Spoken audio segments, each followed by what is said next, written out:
সাধারণভাবে ফ্রিজকে আমরা ভাবি খাবার রক্ষার নিরাপদ আশ্রয়, কিন্তু জানেন কি কিছু খাবার আছে যেগুলো ফ্রিজে রাখলেই উল্টো বিষে পরিণত হতে পারে।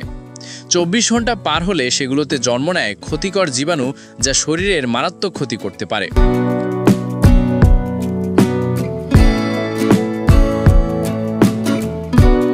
ফ্রিজ আমাদের দৈনন্দিন জীবনের যেন একটি নির্ভরযোগ্য সদস্য। গরমের দেশে খাবার রাখার নিরাপদ আশ্রয় বলা হয় ফ্রিজকে। কিন্তু জানেন কি এই নির্ভরতার আড়ালেই লুকিয়ে থাকতে পারে মরণ ফাঁদ।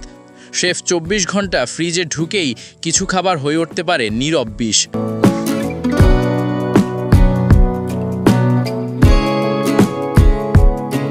চলুন দর্শক জেনে নেই কি সেই খাবার যা একবার ফ্রিজে ঢুকলেই বিষে রূপ নেয়।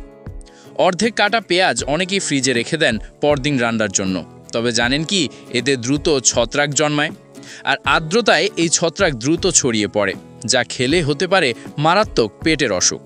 তাছাড়া কাটা পেঁয়াজ ফ্রিজে রাখলে গন্ধ ছড়ায়।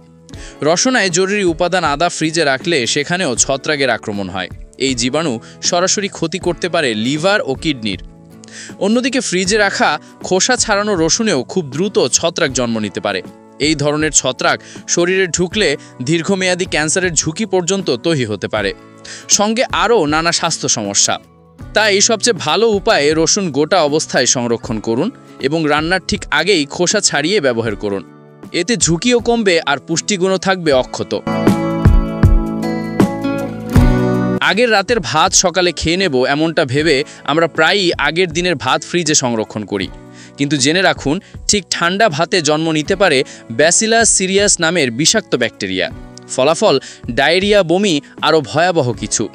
ফ্রিজে ঢুকলেই প্রাকৃতিক পুষ্টিগুণ ও স্বাদ হারায় মধু, ফলে তা হয়ে পড়ে কেবল চটচটে এক তরল গুণাগুণহীন পদার্থ। তাই মধু ফ্রিজে না রেখে বরং একটি অন্ধকার ও শীতল জায়গায় সংরক্ষণ করা উচিত। এদিকে কলা ফ্রিজে রাখলে এর খোসা কালো ও ভেতরের অংশ নরম আর বিস্বাদ হয়ে যায়। তাপমাত্রা পরিবর্তনে কলার ভেতরে রাসায়নিক বিক্রিয়া হয়, যা হজমের সমস্যার কারণ হতে পারে। অন্যদিকে ফ্রিজে রাখা আলুর গঠনও নষ্ট হয়ে যায়। এতে কার্বোহাইড্রেট ভেঙে গিয়ে তৈরি হতে পারে ক্ষতিকর উপাদান, ফলে স্বাদ যেমন কমে তেমনি হজমেও ঝামেলা হতে পারে। তাই সচেতন থাকুন, কারণ খাবারের ভুল সংরক্ষণে হতে পারে বিষক্রিয়া শুরু। Jewel Rana, terrible history news. ভিডিওটি ভালো লাগলে লাইক দিন, শেয়ার করুন, আর এমনই তথ্যভিত্তিক ভিডিও পেতে সাবস্ক্রাইব করুন আমাদের চ্যানেল টেরিবল হিস্ট্রি।